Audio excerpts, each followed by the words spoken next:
Bola. Assalomu alaykum. Alaykum assalom. Yaxshimisan? Akang yaxshimi? Sog'im ketdim sizni. Akang yaxshimi?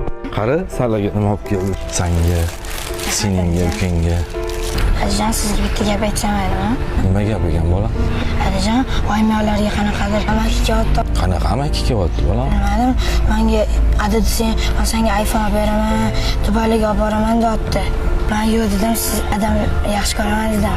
Men ham yaxshi ko'raman bolam san. Xiyonatni kechirib bo'lmaydi. Biz musulmonmiz. Adajon, o'zingiz bilan meni olib keting.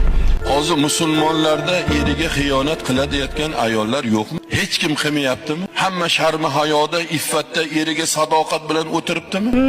Nimaga keldingiz? Tur o'rningdan, bor uyga kir.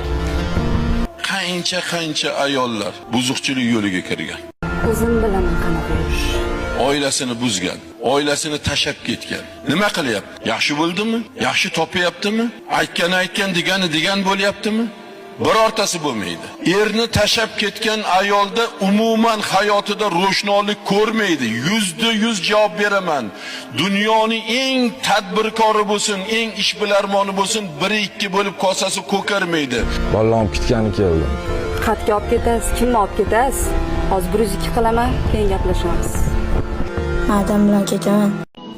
Ayolni urganga hozir jinoiy ish qo'zg'atilyapti, 02 qilyapti. To'g'rimi? Bu jon xotinlarga qo'l keldida bu. Lekin eri ruxsatsiz ko'chaga chiqib ketgan, eri ruxsatsiz shahar yurgan xotinlarga kim chora chiqaradi? Kim chora ko'radi ularga? Kim jinoiy ish qo'zg'aydi? Qani aytingchi? Eriga itoatsizlik qilgan, buyurganini qilmagan ayollarga kim chora ko'radi? Qarz ikki qo'ldan chiqadimi? Xo'p, xotinini urgan erkakka chora ko'rish kerak ekan. Qilsin, itoatsiz xotinga ham chora ko'rsin.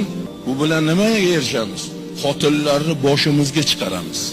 Hozir o'zi shu qonun chiqmasdan ham 02 qilyapti eri urganiga.